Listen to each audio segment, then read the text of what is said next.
When evil darkens our world, give us light. When despair numbs our souls, give us hope. When we stumble and fall, lift us up. When nothing seems sure, give us trust. When doubts assail us, give us faith. When ideals fade, give us vision.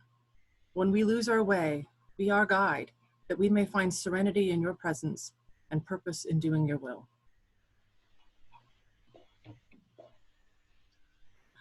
One thing I wonder about the whole Moses and the burning bush thing is whether Moses saw the bush the first time God set it alight.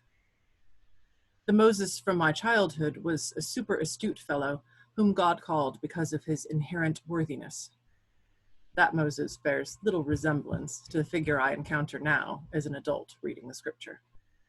As a kid, I assumed that if Moses was leading a flock through the wilderness, and there was a bush on fire but not consumed, not spreading to any other brush, that there would be no way he could overlook it. But now that I am older, I know how distracted I can be by my life, how inwardly focused on my own to-do list, all my worries and cares, how blind to the many signs God sets in my path, waiting for me to notice, to hear the call. Kelly, Kelly. Honestly, I begin to wonder whether God had to solicit Moses' attention for quite some time before Moses looked up, stopped, wondered, questioned, and finally walked closer to investigate. And it wasn't exactly a hop, skip, and a jump from Moses taking off his sandals in the presence of God to telling old Pharaoh to let his people go. Moses tried like mad to wriggle out of it, raising some pretty significant reservations. That he was unqualified, that he'd killed the guy, that the people wouldn't believe that he'd been sent by God, and finally that he was not a good talker. And God was like, yes, you are. Whatevs. Here's some miracles. Take your brother. Faced with such a relentless call, the scripture tells us that Moses uprooted his family and set off for a journey that would change everything for Moses, his family, the Israelites, and the Egyptians. I think it's that decisive uprooting that makes Moses seem like such a unique character, destined from birth to follow God's call and free his people. But that simplistic view of Moses' story erases all the parts of the story where Moses is completely ordinary, just living the life that's in front of him. It erases the parts of the story where Moses is definitely not the sort of person from whom we would expect great things. He'd killed a guy and run away from the consequences. He was an outsider. He wasn't a strong leader. He wasn't good at speaking. But God called him by name, Moses, Moses. And God shared God's name with Moses, an eternal circle of the present tense verb to be. God assured Moses that I will be with you.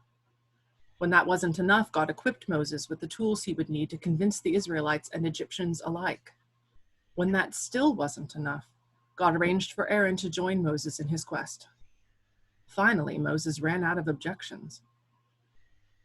I think it's important that we remember Moses' story not as an extraordinary tale of an extraordinary man, but as the very ordinary tale of a person who hadn't always made all the right choices, who eventually heard a call from God, yet still tried to argue his way out of it. And even so, he was someone God could use to bring liberation to God's people, and someone God wanted to be with, to be known by. It's tempting to think that all the really big struggles against oppression and tyranny happened in previous generations, that there were remarkable people like Moses, like Surgeon of Truth, like Martin Luther King, that responded to the call to struggle towards liberation. If we think of them as remarkable people and ourselves as ordinary, we absolve ourselves of the responsibility to listen for a similar call in our time, to look for the fire of God that burns but does not consume in our midst. The fire is all around us, waiting for all of us ordinary Americans to see it and respond. All too often, though, we, like Peter, set our minds on human things, not the divine. Poor Peter. What a sense of whiplash he goes through, to be one moment praised for perspicacity, renamed by Jesus and called the rock on which the foundation of the church will be built, and the next moment chastised as satanic and called a stumbling block for not understanding what it means to follow Jesus. Having kind of come of age in the evangelical church, I'll admit this passage has always been a bit difficult for me, probably because everyone always seemed to take it so literally, that we had to be willing to die for Jesus in order to be truly alive in him, whatever that meant. I have a photobomber.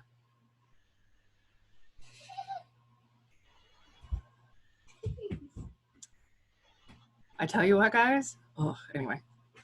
Where was I? We had to be willing to die for Jesus in order to be truly alive in him, whatever that meant. That self-denial, denial of human things in favor of divine things, meant that we had to be willing to give up anything we loved in order to follow Jesus. For those who want to save their life will lose it, and those who lose their life for my sake will find it. Pardon me one moment. I'm going to call for my husband to help.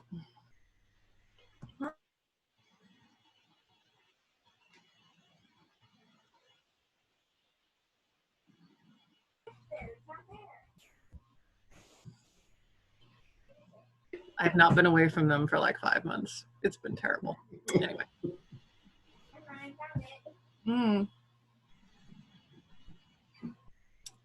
For those who want to save their life will lose it, and those who lose their life for my sake will find it. What if those words refer not to martyrdom or to sacrificing beloved hobbies as the ultimate way to follow Jesus, but to the way we humans can cling to the things that destroy us? Here in this country, we cling to the many isms: racism, sexism, classism, capitalism, exceptionalism, individualism, that nurture a sense of self-satisfaction in some of us while poisoning all of us from within. What would happen if we decided to lose that life for Jesus' sake? What would we find? I've been reading Ibram X. Kendi's incredible book, How to Be an Anti-Racist, for the past few months. I just finished it on Friday. I think every American should read that book, grapple with its arguments, and begin or continue the work of shifting towards anti-racist outcomes in all the things we do. One of Kendi's central arguments is that racist policies whose outcome is racial inequity, come first, and then racist ideas are created to explain the existence of the racist policy. Kendi writes, "In the way people have learned to see racist abuse coming out of the mouths of individual racists, people can learn to see racial inequities emerging from racist policies. All forms of racism are overt if our anti-racist eyes are open to seeing racist policy in racial inequity. Policymakers and policies make society and institutions, not the other way around. The United States is a racist nation because its policymakers and policies have been racist from the beginning. The conviction that racist policies can be changed and the racist minds of their victims can be changed is disputed only by those invested in preserving racist policymakers, policies, and habits of thinking. The source of racist ideas is not ignorance and hate, but self-interest." We might be all feeling all of a sudden like Moses. Who am I to fix this? Send someone else. Or like Peter.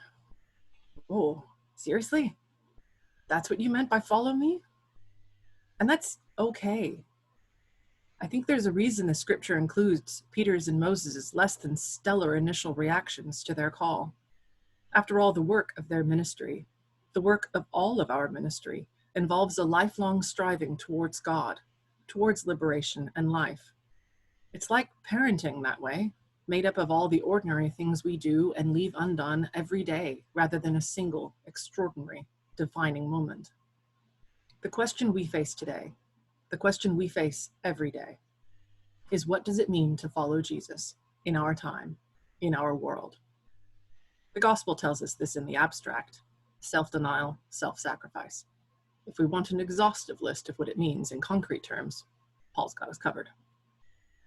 What would happen if the ordinary Americans who claim a larger share of power and privilege in our society, those whom most policies benefit, those whose lives are kept safer from all forms of violence, set down our self-interest, denied the satanic human self-interest of continuing inequity, and turned instead towards life and dignity and justice for all people? What if we work towards dismantling policies whose benefits are disproportionately stacked towards those who hold power, and demand equity from ourselves, our companies, and our governments? Why, then we might be following Jesus.